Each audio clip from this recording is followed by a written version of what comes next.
நால்வகை முக்தி. சைவ சித்தாந்த கோட்பாட்டின்படி இறந்த பின் உயிர் இறைவனோடு ஒன்றியிருக்கும் நிலையை கூறுவன 4 படிநிலைகள். சா என்பது சாமி. சாமி என்பது சிவன். சாலோகம் சாமீபம் சாரூபம் சாயுச்சியம் என்பன 4 வகை முக்தியாகும்.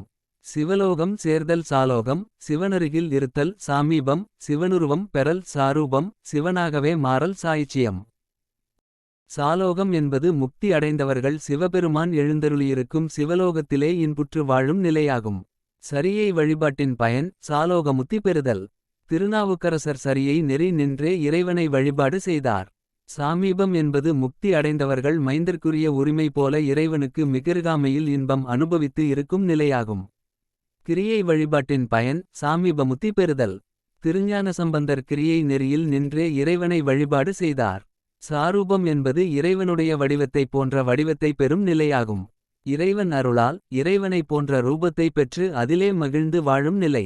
யோக வழிபாட்டின் பயன் சாரூபமுத்தி பெறுதல். சுந்தரமூர்த்தி நாயனார் யோக் நெறி நின்றே இறைவனை வழிபாடு செய்தார். சாயுச்சியம் என்பது இறைவன் திருவடிகளில் இரண்டர கலக்கும் இறுதி நிலை. ஈசனே தன்னுள் கலந்து தான் அவனாகிவிட்ட அத்துவைத நிலை. சாயுச்சிய பதவி பெற்றோர்க்கு மீண்டும் பிறவி இல்லை என்பர். ஞான வழிபாட்டின் பயன் சாயுச்சிய முத்தி பெறுதல். மாணிக்கவாசகர் ஞானநெறி நின்றே இறைவனை வழிபாடு செய்தார்.